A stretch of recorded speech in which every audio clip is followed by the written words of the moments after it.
Welcome back to Tech Tuesdays here on Northwest Digital News. Harry Brailsford, Kevin Hunter, and Kyle Torgerson here on the broadcast today, and we're going to share some book reviews with you. And I want to just share with people who, because reading has become a little bit of a lost art, Harry, unfortunately. And for people who are wondering how important reading actually is, it's one of those few things that you can do to not only improve IQ, but improve your overall smarts in terms of how your brain actually functions. And so when you think about that, if you want to be a nice, sharp, clear thinker, reading is one of the things that does it for you. And then I just want to share with you a couple of other major reasons why to read. Reading reduces stress, creates a lot more peace of mind for people, because when you're learning things, it has a significant impact there. Improves a person's analytical thinking. Your grammatical skills are much better with an improved vocabulary and improved memory skills. And then if you're somebody who writes or like to write for a living, your reading will also improve your writing. So a lot of reasons why to read. Let's start this off. Harry, we actually have a number of books here on the schedule. The first one that we wanted to chat about is a book titled Snowball Effect. And really kind of the essence of Snowball Effect is taking your customers. So it has to do with customer service. And it's, you know, as it says in the subtitle, how to win more business and turn clients into raving fans. Kyle, if you would, pop that ladder of customer loyalty up on the back wall. And I want to share this with our viewing audience. If you look here, the bottom rung is simply a suspect. Somebody who could potentially do business with you, but hasn't done business with you.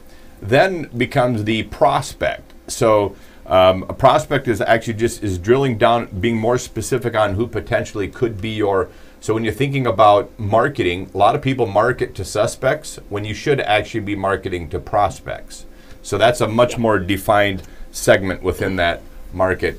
And now we go to a shopper, and people will say a shopper is just somebody looking at what you've done. Actually, no, according to the ladder of loyalty here, a shopper is somebody who's done business with you one time. You don't actually get to call them a customer until they've been back. So that's a really interesting thing, because you'll hear in a lot of different businesses, people refer to their customers as like, no, that was just a shopper, somebody who stopped by, did business with you once and left. And so you actually have something cooking in your business when people come back and do business with you more than once.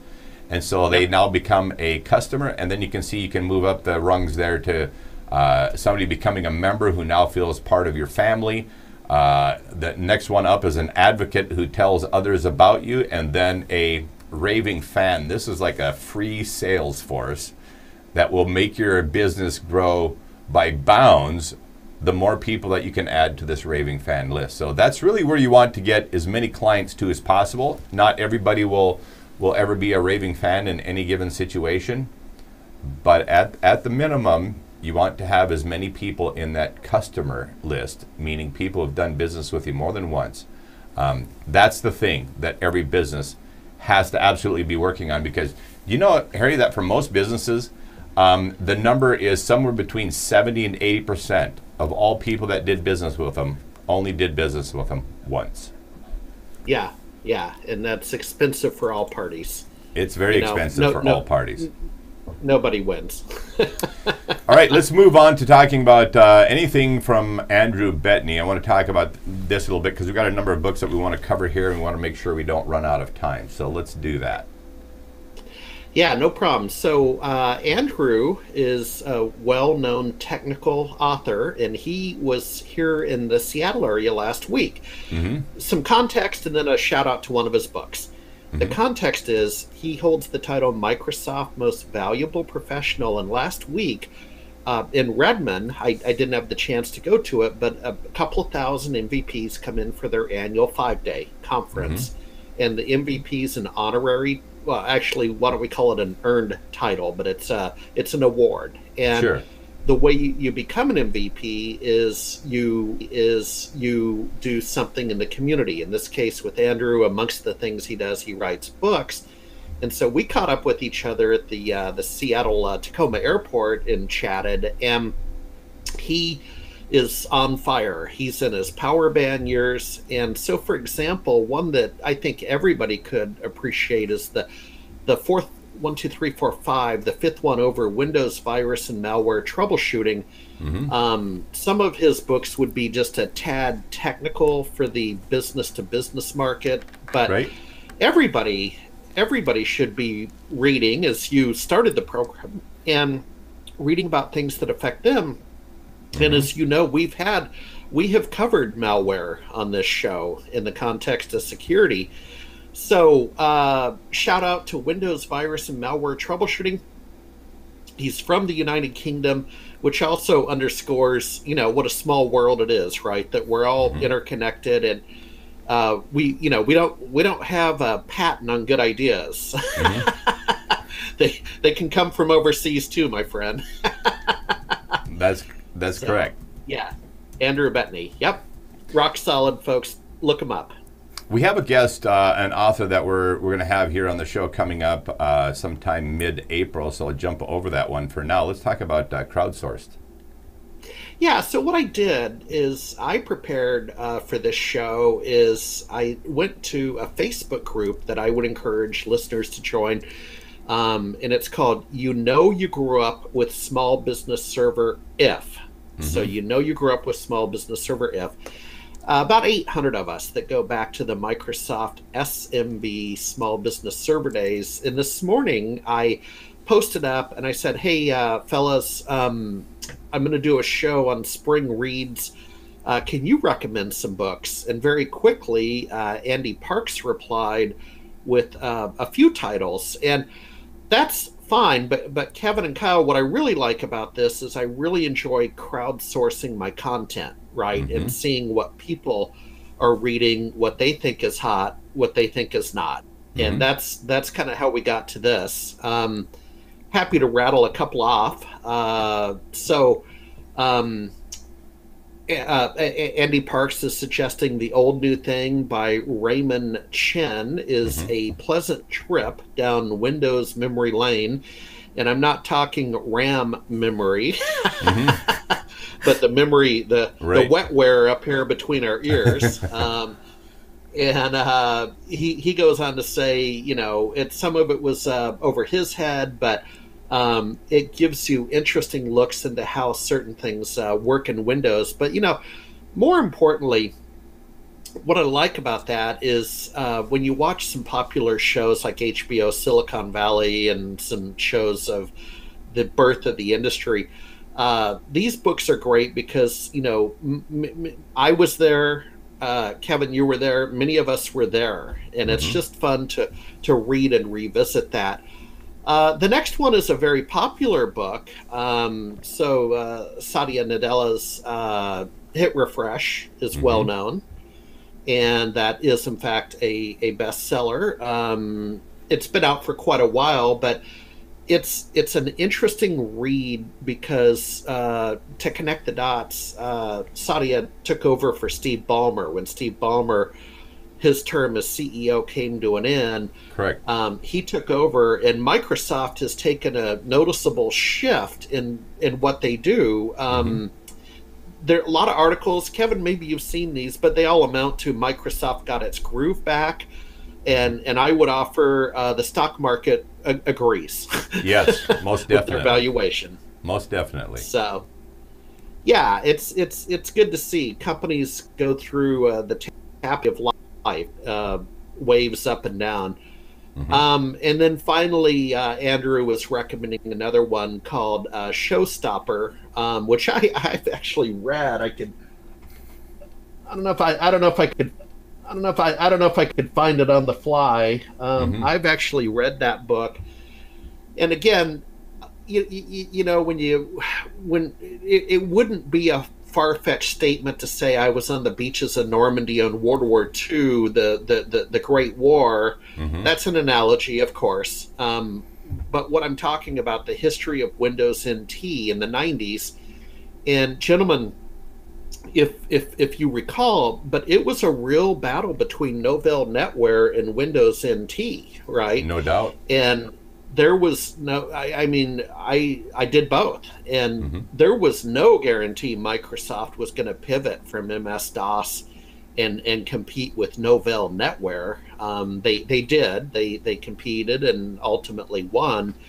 But it was, like I say, I like these books. I guess it's akin to, I remember my dad back in the day I'd find him awake at 1 a.m. watching the History Channel with old World War II movies. Now, he was in World War II, but there's something about us, Kevin, and maybe you can speak to the human psyche, but maybe it's with men, older people, I don't know, but there's something about the History Channel. There's something about reading a book about the Windows NT server history, because, I was there. Does that make sense? Yeah, most definitely, and likewise, I was in that transition of moving away from that MS-DOS world to Windows NT, and it was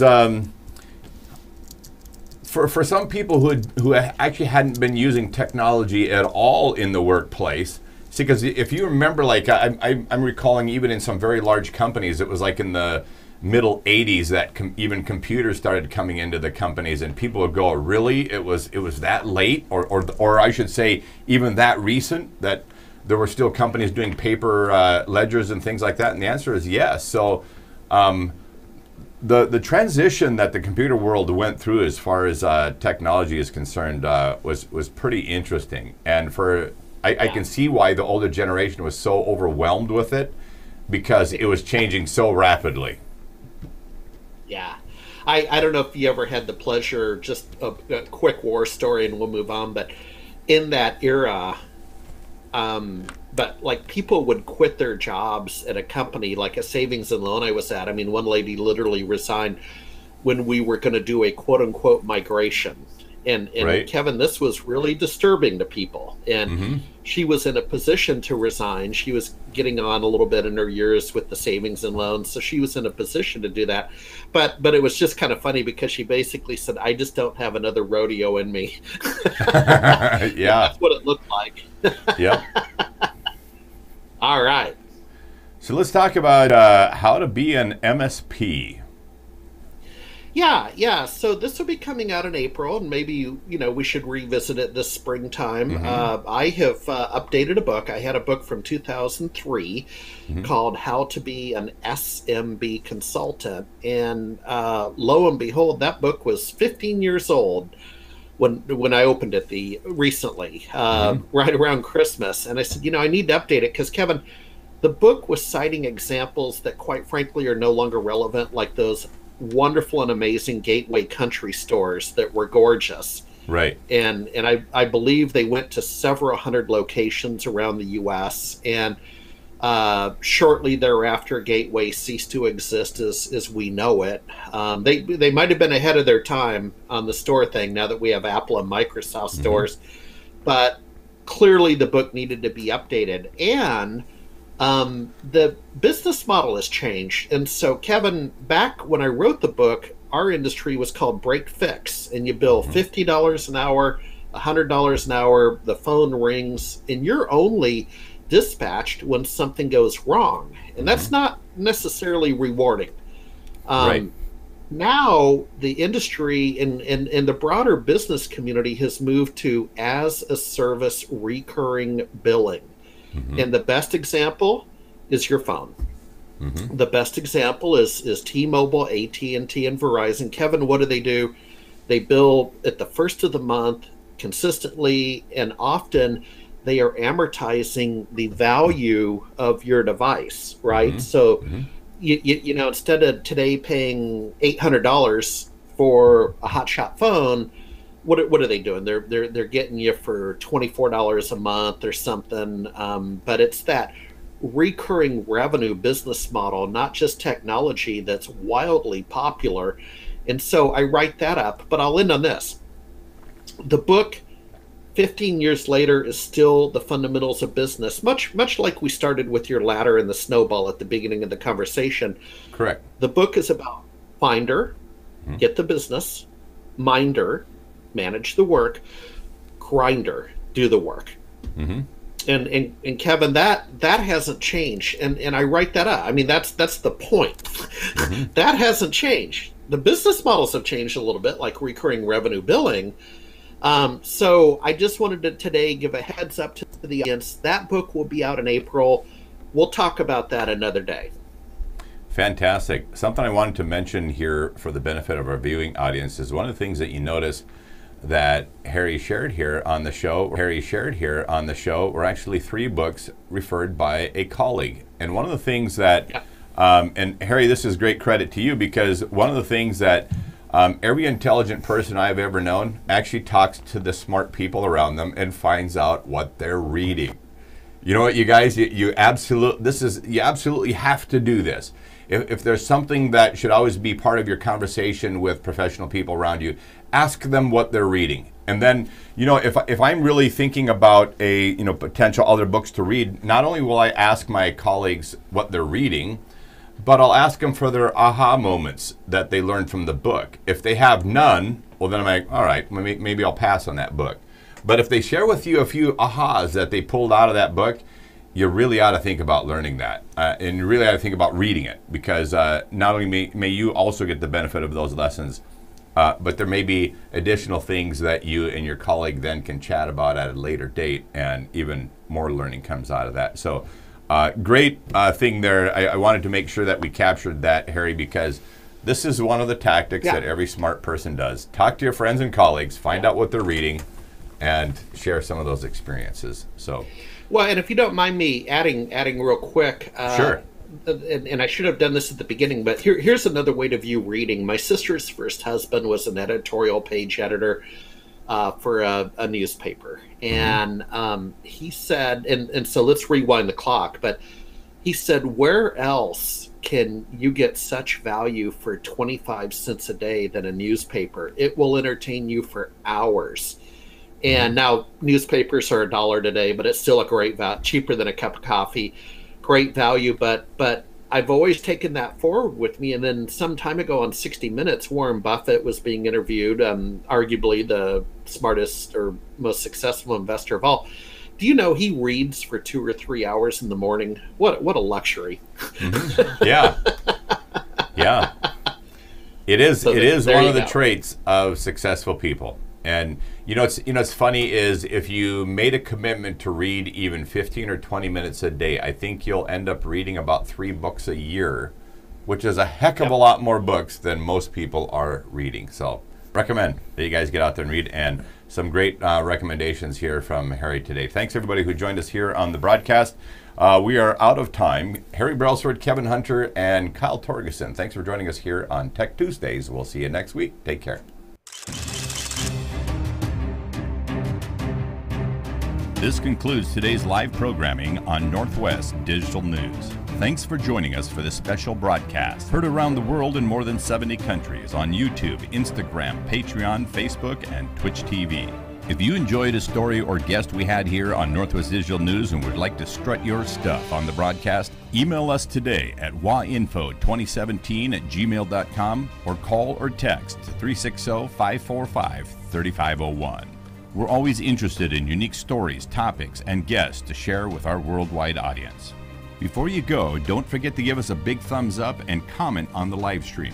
And for those of you who'd like to financially support the broadcast, you can do so at patreon.com/Northwest Digital News. We thank you for your patronage. On behalf of Chris Bornstead, Kyle Torgerson, Stephanie Hunter, and all the people that made this broadcast possible, I'm Kevin Hunter. Till next time, take care.